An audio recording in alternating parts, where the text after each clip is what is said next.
په دغه عظیم شخصیاتو کې یو نوم د حضرت عثمان بن عفان حضرت ذوالنورین رضی الله تعالی عنه. عثمان ابن عفان رضی الله تعالی عنه زندگی د عبادتونو او د سعادتونو مجموعه وه. د دین اسلام د پاره خپل جان او خپل مان دا وقف کړی دی، قربان کړی دی. د نیکو اعمالو د عثمان رضی الله عنه معمولات چې بنده وګوري حیران شي. د شپې به په یو رکعت کې ټول قرآن کریم ولوسته. امام طحاوی رحمه الله ذکر کړی دی. دا د زندګۍ معمولو. کان یحیی اللیل کله. عثمان رضی الله عنه به ټوله شپه رونولو د الله بندګي به کوله. او د ورځې معمولات د حضور علیه الصلاة والسلام مبارک د هغې نه بعد د هغې کومې قربانۍ دي هغه د بیان محتاج نه دي. او د عثمان حضرت عثمان رضی الله تعالی عنہ مقام چې حضور علیه الصلاة والسلام مبارک فرمایي چې د ده نه فرشتې هم حیا کوي. داسې عظیم شخصیت دی. نو زندگی پس کې تیره کړې ده، په عباداتو کې تیره کړې ده. د هغې د زندګۍ په سیرت باندې مونږ بحث نه کوو. او بیا چې کله وفات کېږي نو د مقام عبادت نه بعد لوی مقام شهادت ولا الله ورکو چې د الله په نوم د الله په دین او د الله په قرآن باندې قربان شو. دا مقام شهادت دی. او عثمان رضی الله عنه هم په دې ذوالحجه کې په 18 ذوالحجه 18 ذوالحجه او د جمعې په ورځ باندې د دنیا نه رخصت شو. حضرت عثمان رضی الله تعالی عنہ ذوالنورین دی، دو رڼاګانو والا. د حضور علیه الصلاة والسلام مبارک دو لوریانې دای په نکاح کې دي. یو لور ورته په نکاح شوه، هغه وفات شوه. بیا حضور علیه السلام مبارک له بله لور ورکړه، ځکه ورته ذوالنورین ویل کېږي. حضرت ام کلثوم او حضرت رقیه رضی الله تعالی عنهما یې بیانې وي. او په خلفای اربعو خلفای راشدین د حضور علیه الصلاة والسلام مبارک نائبان پای کې 3 نمبر خلیفہ چې 12 کاله خلافت کړی دی. او داسې خلافت او داسې حکومت کړی دی د فتوحاتو دروازې کولاو دي. 44 لاک مربع میل باندې حکومت دی.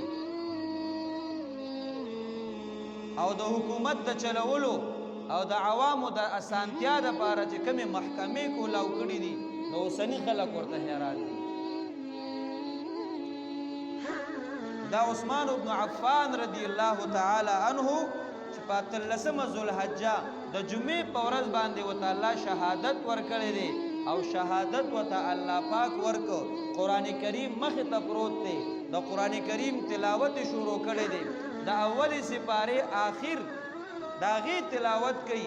فسیکفیکهم الله چې دې لفظ ته کله ورسېده او دې جملې ته ورسېده دغه وخت کې شهادت ورته الله ورکو.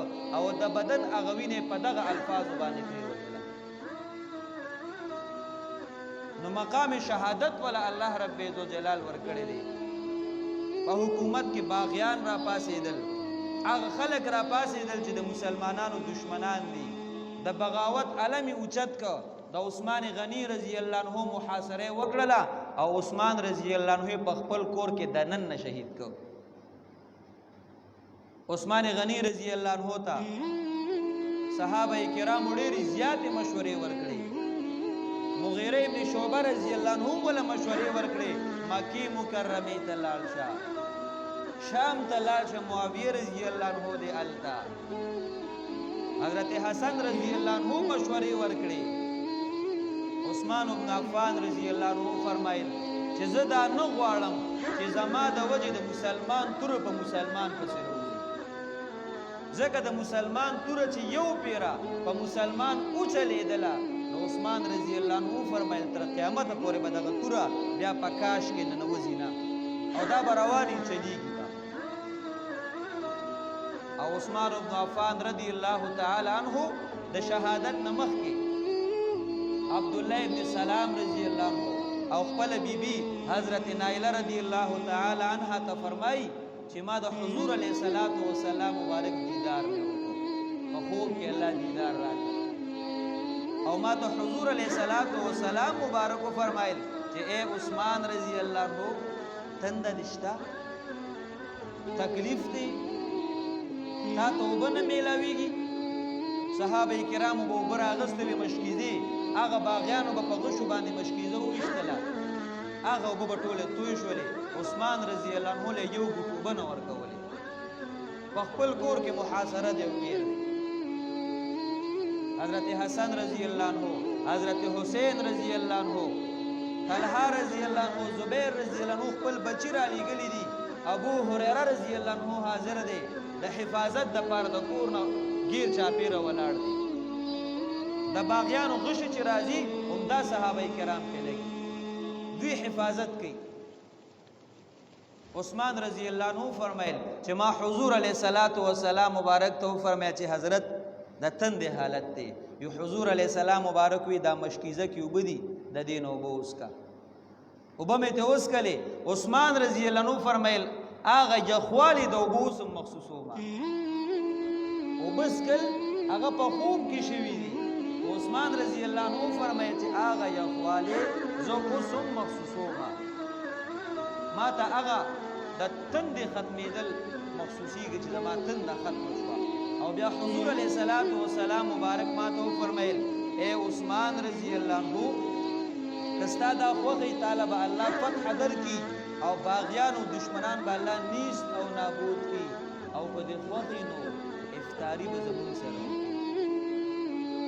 ما حضور علیه الصلاۃ والسلام مبارک ته چې حضرت افطاری تاسو سره ندی وجن عثمان رضی الله عنه صحابه کرام منع کړو چې د بغاتو مقابله بس مکوي د باغیانو مقابله مکوي یو خو د مسلمان تور به مسلمان به چلیږي او سبب به زو ګرځم نو زدا نه غواړم او دویم نمبر ما ته حضور علیه الصلاۃ والسلام مبارک خپل فرمایلی دي چې افطاری به زمون سره کې موږ انتظار کوو نو بس پوره مرو باسي او حضرت حسن رضی الله تعالی عنہ په منبر باندې تشریف فرما شو حضرت علی المرتضی رضی الله عنه حاضر او صحابه کرام او حضرت حسن رضی الله عنه خلق ته خطاب وکړو چې ما خوب ولید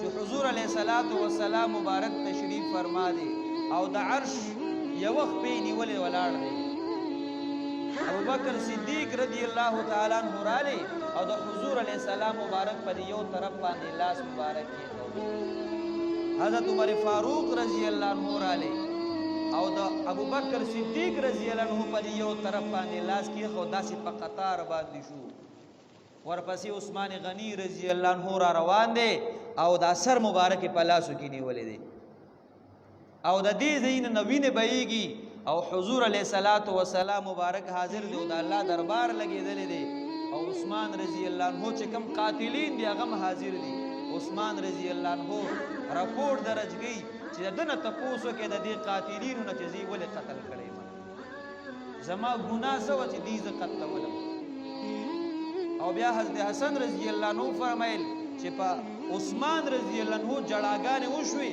او د اسمان نه دوه نیرونه راکوشو چې هغه د وینو په ځمکه بهېدل مسلمان تور اوچته شو هغه تور باقی ده چلیږي مسلمان را پاسي مسلمان قتل هغه تور باقی ده عثمان غنی رضی الله عنه صحابه کرام منع کړیو چې ګوره دغه خبره او فتنه باعث مونږ جوړ نشو باغیان ورلل حضرت عثمان رضی الله عنه شهید د قران کریم تلاوت تناسته قران لولي او د قران د لستو په حالت کې هغه شهید کړي شو او چې څومره خلک د عثمان غنی رضی الله عنه په قتل کولو او په شهادت کې شریک شوي دي نو هر یو الله پاک راوځي موږ د عثمان رضی الله عنه په سیرت بحث نه کوو صرف د یو څو قاتلانو دا هغوی انجام څه شو هغې بیان. حضرت علی المرتضی رضی الله تعالی عنه دغه ټیم کې حاضر نو، کور ته تللی و. د حضرت عثمان رضی الله عنه بی آواز وکړو چې عثمان رضی الله عنه شهید کړی شو. علی رضی الله عنه په منډه رالی او خپل بچو له سپېړې ورکړې. تاسو دلته حاضر نه وئ چې عثمان رضی الله عنه شهید کړو، خو دا و چې حسنین کریمین هم زخمیان کړو، په غشو باندې وال ټکولې ورسره کړي وو. او عثمان غنی رضی الله عنه منع کړي چې ګوره تاسو بچا ته څه نه وایئ. عثمان رضی الله عنه شهید شو. حضرت علی المرتضی رضی الله تعالی عنه رالی او الله پاک ته لاس اوچت کړو، اللهم لعن قتلت عثمان فی البر والبحر والسهل والجبل. الله پاک د عثمان رضی الله عنه یو قاتل باندې لعنت ولېږي. الله رویني سي، الله که په دریاب کې دي، الله که په وچه باندې دي، الله که په میدانونو کې دي او که په غرونو کې دي، الله یو هم پرې نه دی. ټول لعنتیان کې الله خپل پکړ پې راولي، خیری ورته وکړي.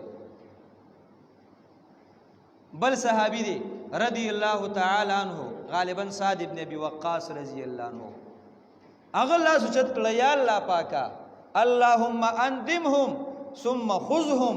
یا الله اول ملامت کې چې دا اومني چې مونږ غلط کار کړی دی، الله دا غې نه بیا رستو خپل پکړ راولي. الله ویني چې پرېږدی ما، خیرې ورته وکړي.